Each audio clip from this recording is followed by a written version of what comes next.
오늘 우리가 묵상하는 제목은 평화입니다. 평화란 단어는 히브리어의 샬롬이라는 단어인데 성경 전체를 대표할 수 있는 대단히 중요한 단어입니다. 우리는 샬롬, 평화 그러면은 나라와 나라 사이에 전쟁이 없는 상태를 평화로 그렇게 피상적으로 생각하기 쉽습니다만은 실제 성경에서의 샬롬, 평화는 대단히 뜻이 깊고 넓습니다. 네 가지가 합쳐진 평화가 성경이 말하는 샬롬 평화입니다. 첫째는 하나님과 나 사이의 평화가 이루어졌을 때 첫 번째입니다. 하나님과 나 사이의 평화를 가로막는 것을 성경에서는 죄라고 말하고 그 죄에서 돌아서는 것을 회개라고 일컫습니다. 두 번째는 이웃과의 평화입니다. 성경에서는 화평이란 말로 늘 표현을 합니다. 너 이웃과 더불어 화평하기를 힘써라. 성경의 여러 곳에 그렇게 강조하고 있습니다. 세 번째는 나 자신과의 평화입니다. 나 자신과 내가 무슨 평화가 필요하냐. 그렇게 어떤 생각이 쉽지만은 정신계통의 질환, 알코올 중독이다, 우울증이다, 불면증이다, 신경성 병은 거의가 자신과의 평화가 깨졌기 때문에 생기는 병입니다. 그래서 요즘은 정신적으로, 정서적으로 참 고통당하는 사람들이 너무너무 많습니다. 그거는 자신과의 평화가 깨진 데서 오는 불면증, 우울증 이런 병들이 점점 늘어갑니다. 네 번째 평화가 나라와 나라 사이의 평화를 말하는 우리가 흔히 이야기하는 평화입니다. 오늘 말씀 제목은 동양평화란 제목인데 설교 제목으로는 좀 이상한 제목입니다. 그런데 동양평화론이라는 말은 내가 쓴 말이 아니고 안중근 의사가 옥중에서 쓴 글 제목이 동양평화론이라는 유명한 글입니다. 안중근 의사가 중국 하얼빈역에서 우리 한국의 조국의 원수라 할 수 있는 이토 히로부미를 사살한 것은 1909년 10월 26일입니다. 그 이토 히로부미라는 분이 우리한테는 원수지만은 일본에서는 현대 일본을 건국한 아주 뛰어난 정책하고 아주 큰 인물입니다. 그런 일본을 대표할 수 있는 큰 인물을 31살 먹은 독립군 출신의 안중근 의사가 저격을 해서 이제 현장에서 즉사하게 했습니다. 그 당시 아주 동양을 뒤흔든 큰 사건입니다. 안중근 의사가 일본 법정에서 사형 선고를 받았는데 보통 이제 재판 과정이 1심, 2심, 3심이 있어서 1심에서 형을 받으면 고등법원에 올리는 것을 항소라 그럽니다. 또 고등법원에서 형이 결정되면 대법원에 올리는 3심을 상고라 그럽니다. 안중근 의사가 1심에서 사형 선고를 받았을 때에 나는 항소를 포기하겠다. 어차피 너희들이 나를 사형시킬 테니까 구차스럽게 항소는 내가 하지 않겠다. 그 대신에 내가 지금 옥중에서 쓰고 있는 글이 있다. 동양평화론이라는 글을 쓰고 있으니 요 글이 맞춰질 때까지는 사형을 연기해달라. 안중근 의사가 그런 얘기를 했습니다. 그랬는데 참 일본 사람들이 그 말을 안 받아들이고 형 확정된 일주일 뒤에 사형 집행을 해버렸습니다. 그러니까 안중근 의사의 동양평화론이라는 글은 미완성인 채로 남게 된 겁니다. 그런데 미완성이나마 지금 읽어보면 아주 혀를 내두릅니다. 31살 먹은 정규 교육도 받지 않는 그 사람이 어떻게 이런 뛰어난 생각을 했을까? 아주 지금까지 동양평화에 대한 논문이나 논설 중에 안중근 의사의 미완성 그린 동양평화론 그 수준에 되는 글이 지금까지 없다는 얘기입니다. 그런데 거기에 보면은요, 일본, 중국, 러시아, 조선반도를 중심으로 하는 이 나라들이 공동으로 군비를 축소하는 일, 이 동북아시아의 여러 나라들이 같은 화폐를 발행해서 한 경제권을 만드는 일, 지금 유럽에서 EU가 하는 그런 걸 그때 벌써 얘기한 겁니다. 그리고 일본과 러시아와 중국, 조선반도 중간쯤 되는 곳이 여순입니다. 여순. 이 대단히 전략적인 위치가 돼가지고 일본과 러시아, 일본과 중국이 여순을 차지하려고 피비린내 나는 싸움을 그 뒤에 했습니다. 이걸 여순을 동양 평화를 위한 공동체 수도로 삼아야 한다. 그리고 그런 평화가 정착할 때까지는 저 로마 교황청에서 이걸 좀 관리를 하게 해달라 하자. 그 당시에 유엔이 없었단 말이에요. 지금 같으면 유엔이 하면 되는데 그때는 유엔이 생기지 않을 때니까 안중근 의사는 로마 교황청에다가 이걸 맡기자. 이런 제안을 한 겁니다. 아주 내용이 대단히 뛰어납니다. 참 아까운 글이 집필하는 도중에 중단됐습니다마는 내가 이번에 중국을 다녀오면서 안중근 의사의 동양평화론이 새삼스럽게 생각이 나서 어제 저녁에 내가 다시 자료를 들춰봤습니다. 내가 왜 그걸 다시 들춰봤냐면은 이 동양에서 지금 평화가 깨질 조짐이 대단히 짙습니다. 지금부터 한 달 반 전에 7월 3일부터 7월 15일 불과 얼마 전이지요.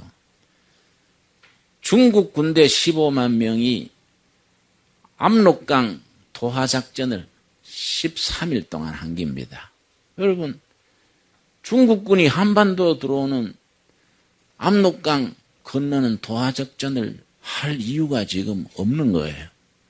근데 이 사람들이 북조선이 아무래도 자기들 나라가 아니니까 중국 쪽에서 배를 타고 군대가 강을 건너는 작전을 하다가 압록강 절반까지는 중국 땅이고 절반은 조선 땅이란 말이에요. 절반까지 딱 와서 어떻게 했냐면은 딱 배를 기역자로 꺾어서 되돌아간 거예요. 이걸 13일 동안 반복한 거예요. 왜 그런 작전을 하냐? 북조선에서 항의했겠지요. 그러니까 중국 쪽에서 대답하기를 홍수 대비 작전이다. 홍수가 날 때 우리가 어떻게 해야 된다. 그 말도 안 되는 소리지요. 이게 중국이 이 조선반도, 한반도에 자기들의 이권을 놓지 않겠다는 거예요. 이 보통 문제가 아니지요. 여러분, 북경에서 번화가에서 조금 북쪽으로 가면은 장학연구소라는 간판이 있습니다. 상당히 큰 빌딩입니다. 큰 빌딩 전체가 장학연구소인데 이 장이라는 서장, 티베트를 말하는 거예요. 아니, 티베트 연구소입니다. 티베트라는 나라는 달라이라마입니까? 내가 중국 갔다 오니 한국말이 잘 안 돼요. 응? 달라이라마의 나라지요. 이 나라가 히말라야 고원지대에 인구는 얼마 안 되는데 티베트가 왜 중요하냐면은 지하 자원이 엄청나요. 석유며 가스며 엄청 묻혀 있는 데다가 히말라야산 저쪽에 인도며 동남아시아를 진출할 수 있는 아주 전략적 요지란 말이에요. 이걸 독립국가를 했는데 지금 중국 정부가 연구를 하고 역사를 바꾸고 해서 자기 나라로 만든 겁니다. 지금 티베트 독립 세력이 피를 많이 흘렸지만은 다 이제 티베트를 차지해버린 거예요. 그렇게 하기 전에 연구를 먼저 하는 게입니다.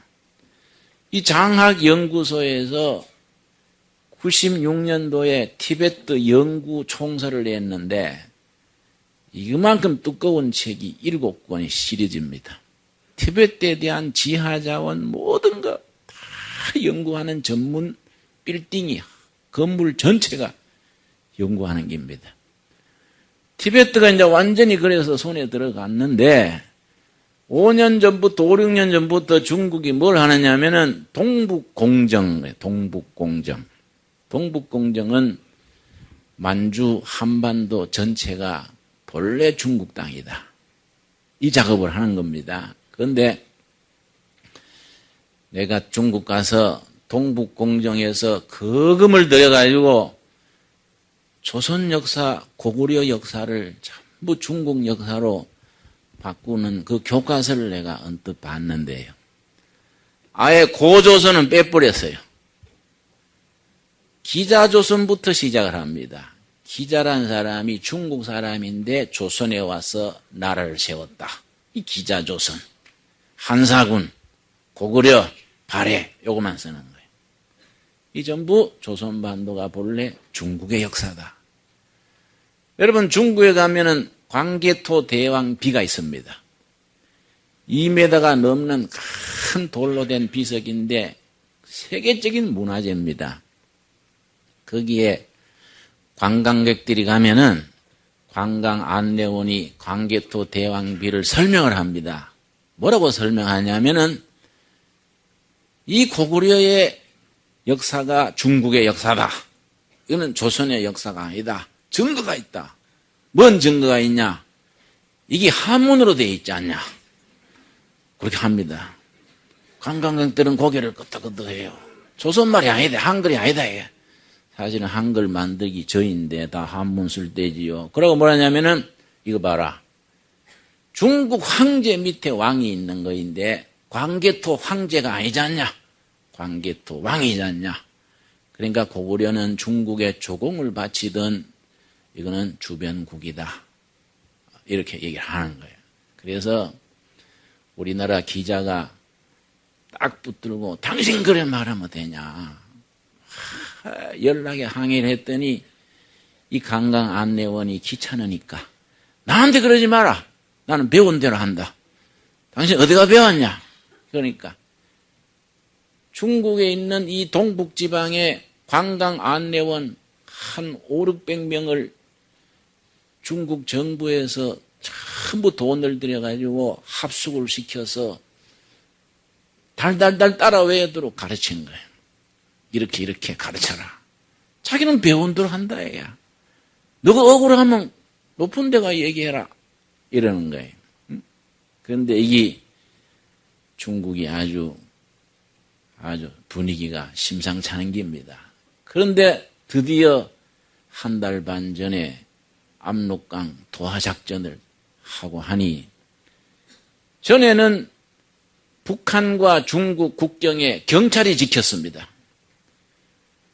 압록강 도하작전 하고 난 뒤에부터 전부 군인으로 바뀌었어요. 중국 군대가 지키는 거예요. 여러분, 그래서 한반도, 이 조선반도에 대해서 중국이 절대로 자기들의 영향을 놓지 않겠다. 여러분, 어제 신문 보면은 고건 총리가 총리 재직 시에 북한 용천 폭발 사건이 났습니다. 김정일이 중국 갔다가 지나가자마자 용천역이 폭발해서 엄청 큰 폭발 사건이 났는데 그때 노무현 대통령은 탄핵 중이라서 쉬고 있었고 고건 총리가 대통령 대행을 했었습니다. 그때 고건 총리가 하는 얘기가 용천역 폭발 사건 난 뒤에 자기는 잠을 못 잤대. 왜냐? 북한 정권이 무너지고 북한의 중국의 괴뢰 정부, 중국을 받들어 모시는 정부가 들어설까 너무 오마조마해서 잠을 못 잤대. 그런 어른들은 다 큰 정보를 다 가지고 있으니까 중국이 북한에다가 자기들의 정부를 세우려는 거예요. 왜 아니나 다를까 얼마 전에 중국 신문에 김정일을 비판하는 기사가 처음 나왔어요. 김정일이 나쁘다.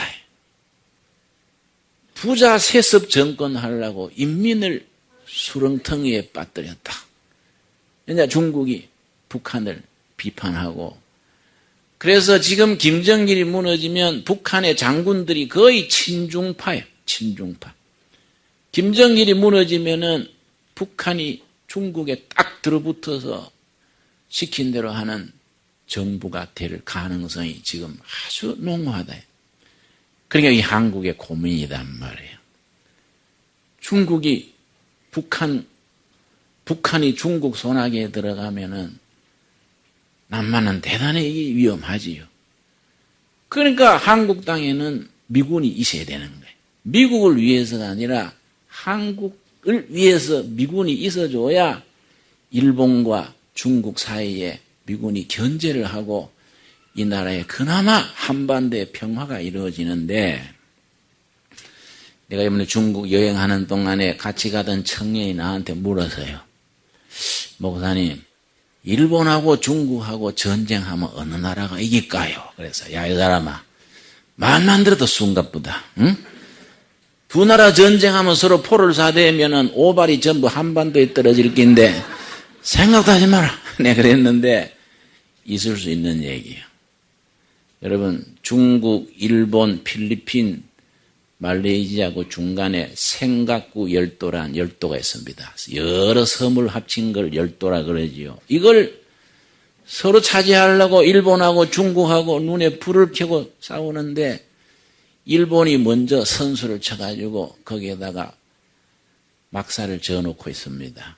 거기에 얼마 전에 중국 함대가 기동훈련을 했어요. 아주 위험한 거죠.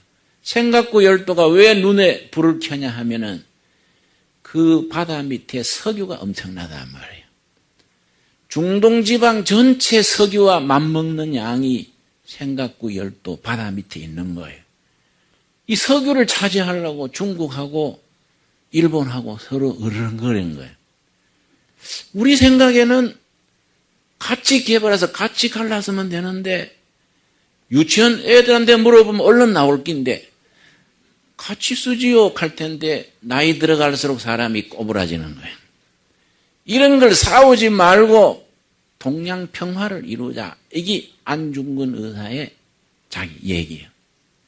그러니까 우리 안중근 의사가 죽은 지가 1910년이니까 지금 95년 전에 죽은 셈이지요.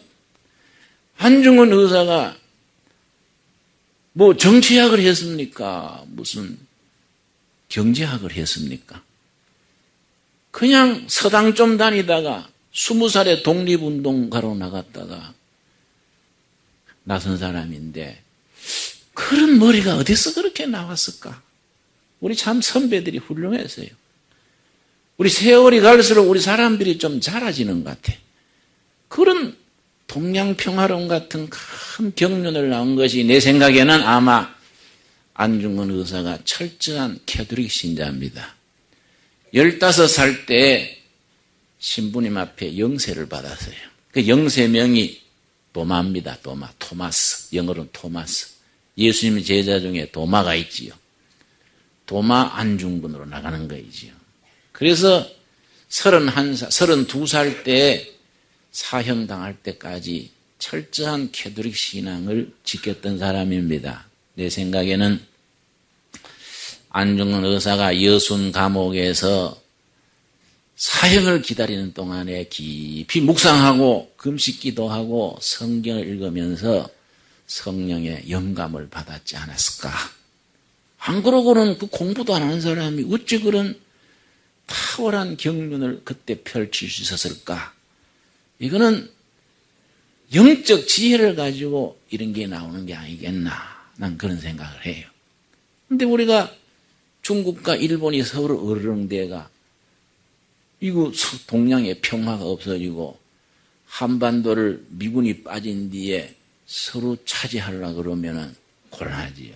그러니까 우리가 미군이 한반도에 있는 것이 한국의 평화를 지킬 뿐 아니라 동양 평화를 유지하는 좋은 수단인데 문제는 한국의 청년들 중에 그런 걸 전체를 모르니까 작년에 우리 청년들이 미군 부대 앞에 가서 미군 철수하라 이래 말한 것까지는 괜찮은데 돌을 던졌어요. 돌을 막 던지니까 미군 보초병이 이마에 맞아가 피가 출출 흘렸는데 미국 텔레비 방송이 그걸 찍었어요. 그걸 찍어가지고 작년 12월 30일에 미국 안에서 그걸 텔레비에 방영을 했습니다. 미국 사람들이 보니까 자기 나라 군대가 한국에 가가지고 돌멩이 맞아가지고 피를 철철 흘리는데 한국 경찰은 옆에서 가만히 보고 있다 이 말이에요. 얼마나 열받겠어요. 그걸 누가 봤냐면은 국방장관 램스필드라는 사람이 있습니다. 미국 국방장관이에요. 그 사람이 하필 그걸 봤어요. 딱 보고서는 이 어른이 갓댐 군대 데리고 나와 그런 거예요. 이번에 1차로 3,700명이 빠져나갔지요. 미군이 빠져나가면은 북한은 중국은 좋다 해요. 그러니까 압록강 도강 작전을 할 만큼 됐지요. 김정일을 정권들 내려앉히고 중국파 장군들을 끌어안고 정권을 세우면은 우리가 중국 영향권 안에 들어가는 거이지요. 미국은 멀리 떨어져 있고 해서 우리나라 영토에 대한 욕심은 없습니다. 그냥 한미 동맹으로 지내면 되는데 중국은 티베트를 생기듯이 한국이라는 땅을 차지하면 태평양 바다로 나갈 수 있고 이거 아주 요지란 말이에요. 그러니까 이게 동양 평화가 이게 흔들리고 한반도의 운명이 참 어려운 거예요. 그래서 누가 그래요. 할 수 없이 김정일이가 마음에 안 들지만은 안 무너져야 되겠구만. 김정일이 이제 오래 살아라 해야겠는데. 근데 김정일이가 별로 운동도 안 하는 것 같아요. 당뇨병도 있고 심장도 안 좋고 이 주위에 기쁨조도 많고 해서 내보다 한 살 아래인데 저 오래 못 살까 저 어쩔까. 여러분 우리 사람의 머리로서 이걸 해결하기는 어려운 거예요.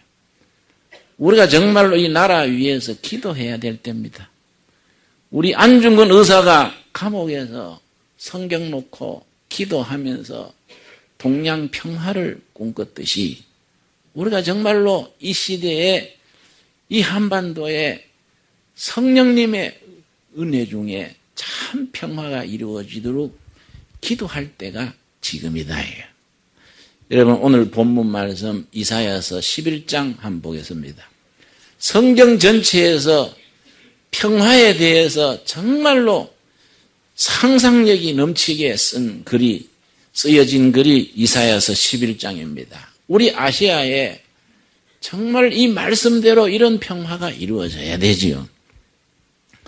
11장 2절 우리 한번 같이 읽겠습니다. 여호와의 신 곧 지혜와 총명의 신이요 모략과 재능의 신이요 지식과 여호와를 경외하는 신이 그 위에 강림하시리니. 여호와의 신, 옛날에 성신이에요. 성신. 요즘은 성령으로 통일합니다. 성령께서 임하시는데 어떤 성령이냐? 지혜와 총명의 신이 성령이다. 지혜는 하나님의 뜻을 분별하는 슬기로움이고 총명은 세상적인 통찰력, 판단력이다. 지혜와 총명. 나 같은 목사는 지혜가 있어야 교인들에게 하나님의 뜻을 잘 설명할 수 있는 것이고 사업하는 사장님이나 공부하는 분들은 총명이 있어야 논문도 잘 쓰고 사업도 잘한다 이 말이죠. 그 다음 모략과 재능의 신이요. 모략이라는 것은 여러 사람이 의논해가지고 딱 결론을 내리는 게 모략이죠. 국회에서나 뭐 기업에서나 다 모략이 있어야 되지요. 그런데 우리나라는 싸움들을 잘해요, 싸움들. 응? 그래서 금메달도 이번에 복싱에 몇 개 딸기다 그러잖아요. 응? 그렇게 국회에서나 어디에서나 우리나라 사람들은 치고받고 하는 걸 잘해. 말로 모략을 하면 모략으로 서로 의논해가지고 해야 되는데 이게 어떻게 된 내력인지 이 대화하고 모략을 이룰 줄 몰라요. 서로 의논을 해가지고 이런 평화 문제, 남북 문제 이런 것은 여당도 야당도 없는 거예요. 이거는 우리 민족 생존의 문제이기 때문에 모략을 해가지고 좋은 의견을 내야 되는데 참 아까운 일이죠. 모략과 재능의 신이요. 개인의 능력이 재능입니다. 모략은 여러 사람이 합의된 거이고. 자, 우리 2절 그런 의미를 알고 다시 한번 같이 읽읍시다. 여호와의 신 곧 지혜와 총명의 신이요 모략과 재능의 신이요 지식과 여호와를 경외하는 신이 그 위에 강림하시리니. 지식과 여호와를 경외하는 신이라, 성령이. 여러분, 참 바른 지식이라는 게 얼마나 중요합니까? 여러분, 내가 늘 말씀드리지만은 불의교회 교인들은 성경을 열심히 읽어야겠지만은 성경만 읽으면 안 돼요. 그때그때 나오는 좋은 책들을 독서를 늘 해야 됩니다. 우리 독서 운동을 해야 돼요. 여러분, 책 읽는 교인이 돼야지 일주일 내내 장사하고 뭐 살림만 사다가 책도 안 읽고 생각도 안 하고 한 교인들이 교회에 가득 차면은 예배당이 골빈당 되는 거이지. 그렇지요? 우리가 예수를 믿는다는 것은 자기가 원하든 원하지 않든 벌써 그 시대를 이끌어가는 선각자가 되는 겁니다. 뭐 공부를 많이 했냐? 이게 아니다, 이게. 안중근 의사가 뭐 중학교도 안 나왔지 않았습니까? 그러나 동양평화론, 세월이 갈수록 빛나는 글을 남기는 겁니다. 이런 지식이 있어야 돼요. 김영삼 대통령이 대통령 직무를 시작할 때 내가 그때 여러 사람한테 대통령이 이걸 결정해야 됩니다. 부산에서 서울에 고속철도를 닦는데 기술을 외국에서 도입하는 겁니다. 세계 고속철도 기술이 세 나라가 있지요. 불란서의 떼제베, 독일의 이체대, 일본의 신강생 기술이 있는데 세 나라가 다 한국에다가 로비를 했습니다. 서로 자기들의 기술을 팔아먹으려고. 그때 내가 김영삼 대통령에게 일본 신간생을 하셔야 됩니다. 왜냐?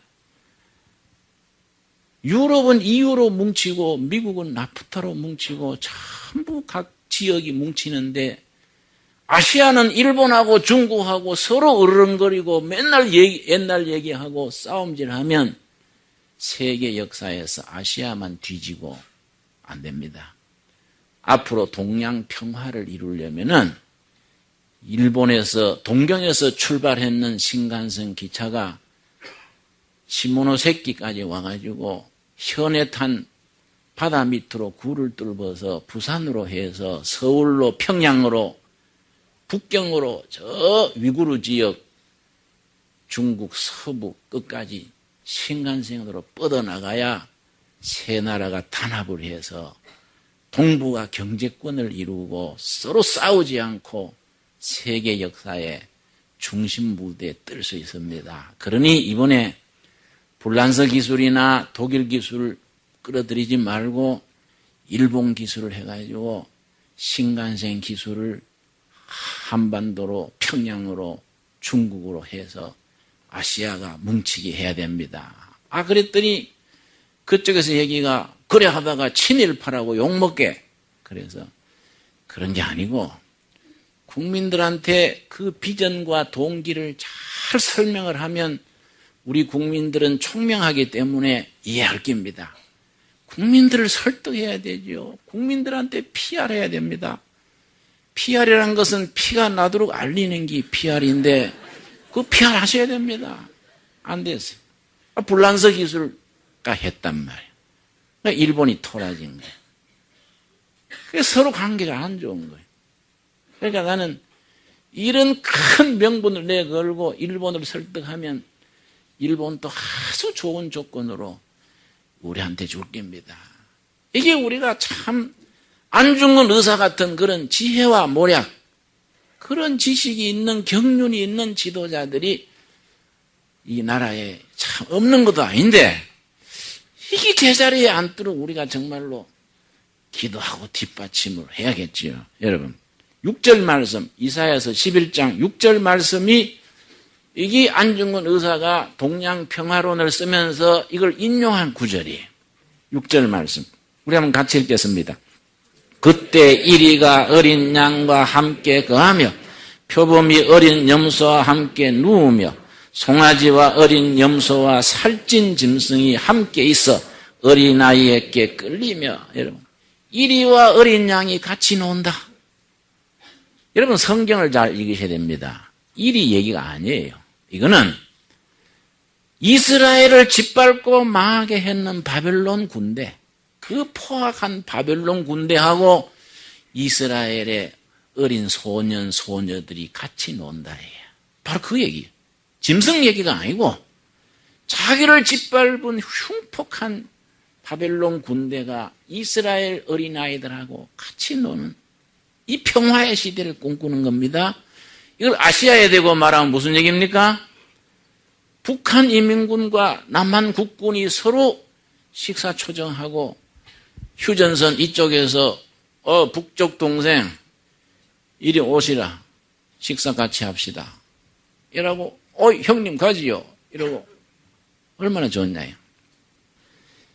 그 서로 남북한이 서로 내왕을 하고. 여러분 성경 말씀에 창을 쳐서 호미를 만들고 전차를 녹여가지고 농기구를 만들고, 이 성경에는 그 평화의 시대를 노래하는 말씀이 이사야서에 계속되는 겁니다.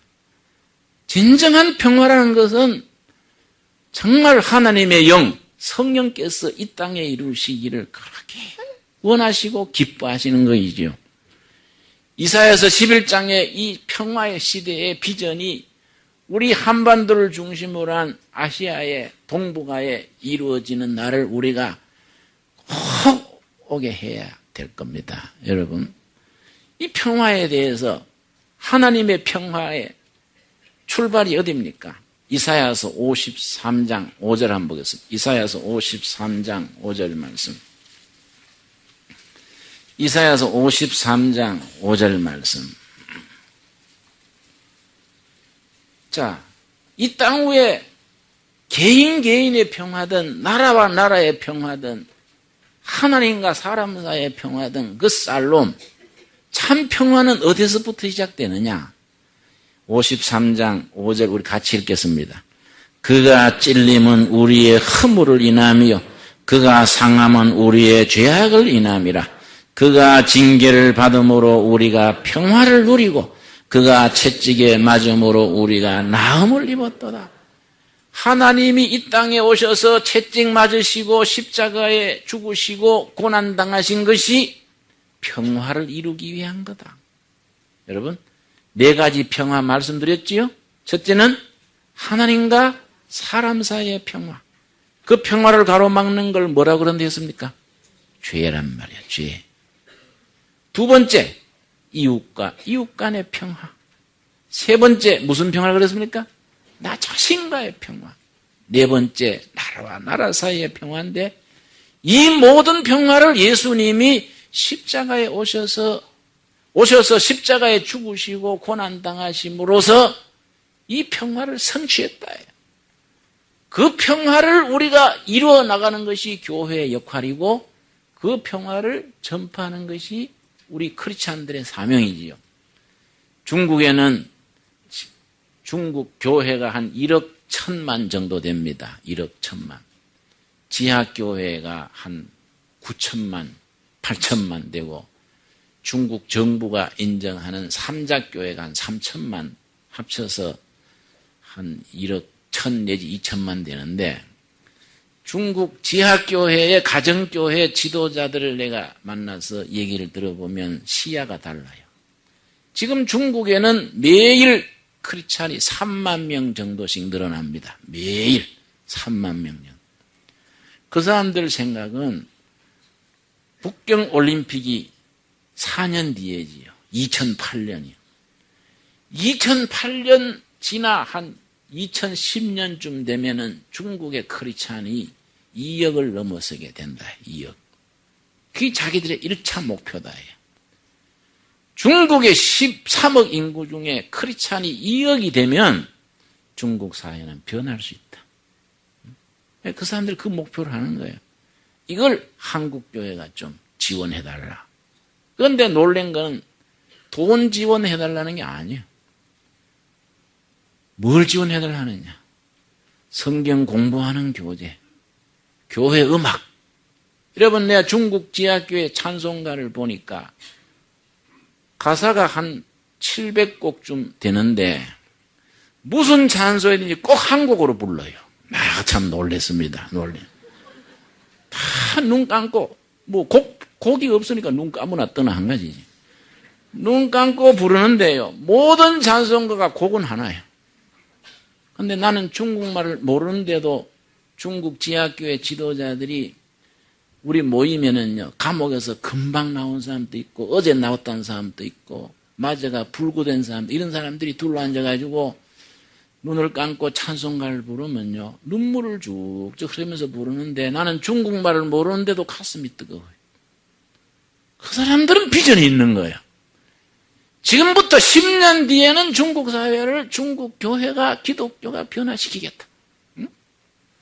내가 아주 가슴이 뜨겁더라. 그러니까 중국 사람들이 교회 음악 가르쳐주고 유엔질 교사들 훈련시켜주고 성경 공부하는 거 가르쳐주고 해달라는 거예요. 그래가지고 중국교회, 한국교회, 일본교회가 합쳐가지고 동북아 평화시대를 만들자야. 응? 지금 정치하는 사람 구인들은 싸움하는 준비하지요? 아까 이제 일본하고 중국하고 붙으면 누가 이길까 이겼습니다마는 일본이 만만치 않다는 겁니다. 일본이 신형 비행기가 일본 자체 기술로 만든 게 F2라는 게 있는데요. 비행기랑은 앞으로 나가서 돌릴 때는 힘들잖아요. 근데 이 무슨 놈의 비행기가 앞으로 가다가 뒤로 빠꾸 하는 거예요. 응? 공중전에 추격하다가 뒤로 바뀌어버리면 안 되지 않습니까? 그러니까 미국이 놀래가지고 너끼리 그거 만들지 말고 미국하고 같이 만들자. 그리고 이지스함 가는 그 함대는요, 화력이 엄청난 거예요. 그러니까 중국은 또 가만히 있습니까? 큰 돈을 들여서 무기를 만들고 원자탄이 중국에 350개라는 거예요. 미국하고, 중국하고 일본이 자꾸 그래 하면은 중간에 끼어 있는 우리 조선반도는 어떻게 됩니까? 그러다가 북한 정권이 김정일 지금 목이 달랑달랑 하는데 무너지고 중국 쪽에 쏠리는 장군들이 중국에 줄 서버리면 남한은 또 어떻게 되냐? 남한은 미군 또 빠져버리고 하면은 곤란한 게. 그러니까 우리가 참 이 지혜와 총명을 가지고 기도해야 될 때고 정말 나라를 위해서 우리가 정신을 바짝 차려야 될 때지요. 이런데 우리가 싸움하는 아시아를 만들지 말고 평화의 왕이신 예수님 모시고 이리와 어린아이가 같이 놀고 독사와 양이 같이 뒹구는 이런 평화시대를 만들자는 것이 이사야서의 11장의 본문이지요. 그 예수님이 이 땅에 오신 뒤에 천사들이 뭐라고 첫 번째 합창을 했습니까? 누가복음 2장입니다. 누가복음 2장 14절 말씀. 누가복음 2장 14절 말씀. 자, 예수님이 말구에 태어나셨을 때에 목동들에게 천사가 노래한 노래가 이 바로 누가복음 2장 14절입니다. 14절 말씀. 우리 한 같이 읽겠습니다. 지극히 높은 곳에서는 하나님께 영광이요 땅에서는 기뻐하심을 입은 사람들 중에 평화로다. 평화의 왕 예수님이 이 땅에 오신 것이 하나님께는 영광이요. 이 땅에는 뭐라고요? 살롬, 평화의 평화. 예수님으로 인해서 아시아의 평화가 오고 한반도의 평화가 오고 지구 땅에 참 평화가 오게 되는 거 아니겠습니까? 여러분. 우리 참 한국 사람들이 정신 바짝 차려야 돼요. 내가 북경 거쳐서 연변에 갔는데 우리가 연변에 있는 그때 무슨 사건이 터졌냐 하면은 탈북자가 한국에 와가지고 나름대로 성공하고 결혼해가지고 마누라 데리고 백두산 갔단 말이에요. 백두산 관광을 갔는데 이게 정보가 센 거예요. 백두산 어때 가는데 북한 공작원이 5명이 딱 숨어 있다가 부부를 딱 납치한 거예요. 그러고 왔어요. 이 남자가 재빨렸던가 봐요. 북한까지 끌려갔다가 도망쳐 왔는데 마누라를 데려올 수 있어야지. 두만강 쪽에서 북한 땅 보고 대성통곡을 하는 거예요. 대성통곡. 이게 얼마나 슬픈 일입니까, 이게? 지금 어떤 세상인데 마누라 뺏기 끌려가고 혼자 도망쳐 나가지고 하늘을 쳐다보고 울고 있으니 이게 조선 사람이 뭔 죄가 있고 무슨 허물이 있냐, 이게. 우리가 이런 시대에 우리 예수 믿는 사람들이 평화의 왕이신 예수님을 모시고 정말 예수님 이 땅에 참 평화를 허락해 달라고 기도부터 해야 돼요. 우리 9월 1일부터 한 달 동안 우리 새벽기도 특별 주간을 가지는데 우리 교우님들 힘들더라도 한 달간 열심히 우리가 다른 기도 제목도 다 있지만은 한반도에 참 평화가 이루어질 수 있도록 하나님을 향해 부르짖어서 응답받는 이달이 될 수 있기를 바랍니다. 우리 기도하겠습니다. 주님 은혜를 감사드립니다. 주님 우리를 예수를 믿음으로 하나님과 우리 사이에 평화를 이루게 하셔서 감사드립니다.